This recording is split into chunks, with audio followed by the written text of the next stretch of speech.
Even going on your podcast, I have been told that I am sitting with people who don't want other people to exist. And yeah. When I got pulled into a struggle session at my job after I blew the whistle, and people were telling me that even sitting in my presence was unsafe and dangerous. Because they're psychotic. Well, and they're therapists. That's the scary part. These are people who think that they are our psychological betters and can tell other people, how to live their life and give them advice. And there is a move now from the psychologist and the therapist not to be the neutral observer, facilitator of self-reflection and discovery, but actually as an activist. And that is from the top down. That is disastrous. It's like the zombification. It's crazy because it's a similar function in all fields. Yeah. What you describe in medicine and therapy and all of that is struggle sessions where they tell you it's dangerous, it's unsafe. It's the same language. What is this? Like, what is this brain rot It is cult? Truly a brain rot, because I think what Naomi's referring to, at least I've certainly heard many times, is like if you say, for example, a man cannot become a woman, then you're threatening the, quote, existence of trans people. And in normal psychology world, you would not want to collude with what we call a maladaptive idea. Or if a trans person says, if you don't acknowledge me as the sex I prefer to be, then I might commit suicide. In a normal, healthy world of psychology, you would never accommodate that. You'd 5150 them. You wouldn't want to reinforce the negative idea that they should kill themselves if they don't get their way. You wouldn't want to reinforce the negative idea that they're actually not a male or not a female. You would want to, with compassion, help them come to terms with it.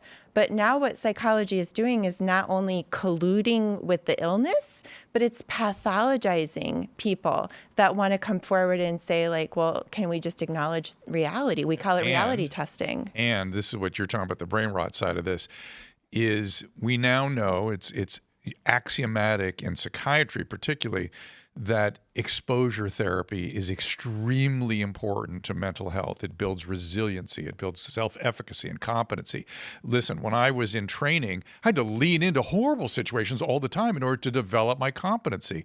If I had stood back and went, oh, this is unacceptable, I'm scared, this is threatening to me, I couldn't even do my training. I would be a horrible physician. Leaning in to the things that make us uncomfortable is tolerance. It's how you create mental health and resiliency. So let me ask you guys. Let me ask you a question.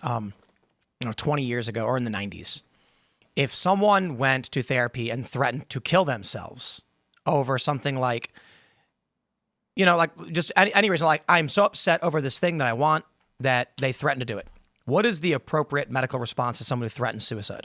Everyone's looking at me. So let me tell you, in the 90s, what would have happened? First of all, you'd go, do you have a plan? And if the plan is yes, come with me. We're going to have to do something with this.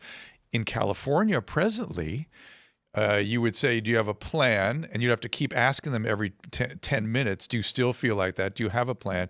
Even if you have firearms at home, or if you live on the street, provided that you can panhandle for food and you have a tent, if you say, oh, I was just kidding, you must let go immediately.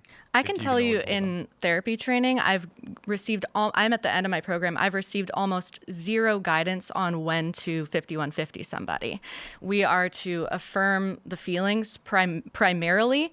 And like you're saying, it has to be like gun to the head or gun to somebody else before and continue to be that. And continue before we can do that without putting ourselves in a position of power over them, because our primary. Is that what the worry is? Yes, yes, God. because we're in denial that brains get sick. We are totally in denial about that, except dementia. Well, if you don't treat dementia patients, you're guilty of patient abuse. So if a patient is psychotic and disorganized and walking around the street without their clothes on from dementia, and you do nothing, you are going to jail. If you touch that person with schizophrenia or bipolar with the same symptoms or meth addiction, you're going to go to jail. And there's also just a wholesale denial that severe psychopathology exists in my marriage and family training program. The brain disease doesn't exist. Brains don't get sick. One organ, brain, doesn't get sick. Everything else gets sick. We're not focused brains. on treating primarily affluent people who have the blues.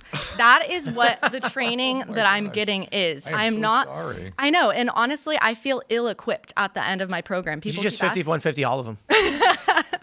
People keep asking me like, "Oh, are you going to transfer to another university?" And universities have generously offered to take me, but at this point, I don't feel that it is ethical for somebody who might come into my office with bipolar or schizophrenia or OCD, because I have had to, all of my training has been focused on people with the blues and not people with severe psychopathology. And cultural sensitivity. And cultural sensitivity. But nothing's recorded, right? It's No. Nothing's what? Oh, yeah. recorded. Actually, training sessions can be recorded with the patient's consent. And I mean, at least in my program, we had patient consent, and then the supervisor would review them.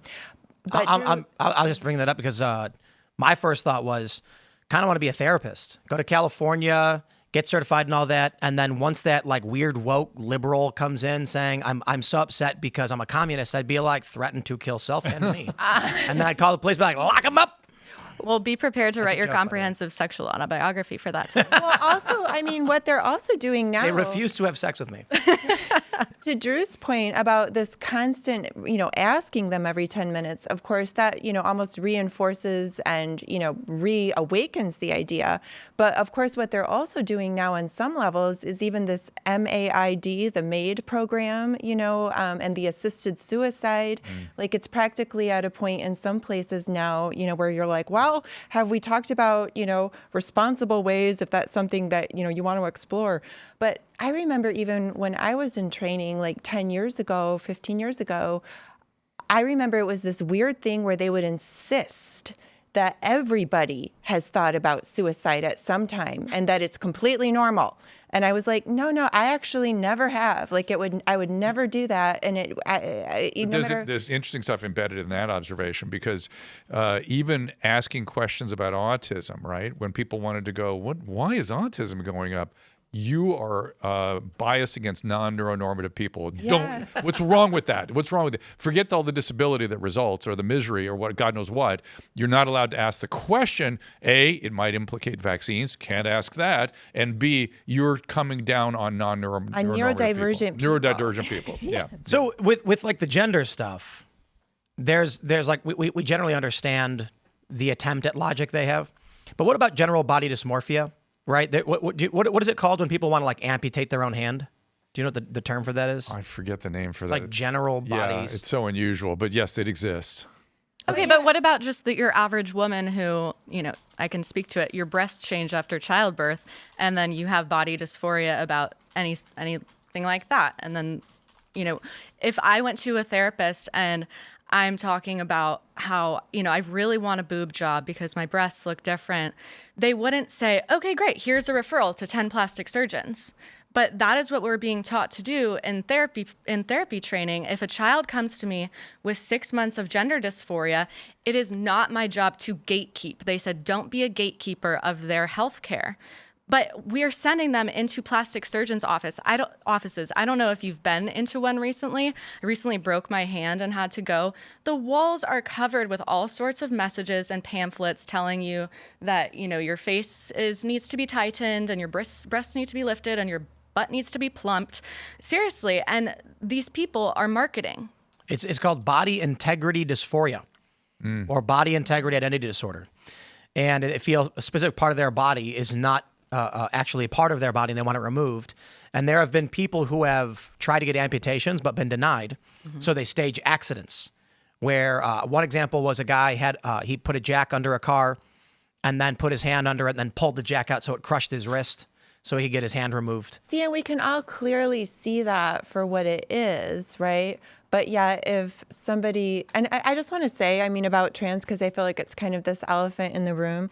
I don't have a problem with people doing what they want to do. Like if a man is like, I want to have a body like a woman, so I want to get a boob job. Fine with me. But as a psychologist, I start asking questions if he displays what, as a psychologist, I would call concrete thinking where he says, if I get a boob job, that will make me a woman, right? As if then he's, in my opinion, then starting to really break from reality. And whereas, you would never say to an anorexic, like, yeah, sure, let's get you that liposuction. We're going to collude with that disorder, as opposed to like trying to bring the person into reality. Thanks for watching this clip from the Culture War podcast. We're live every Friday, 10 a.m. to noon. So subscribe and come hang out.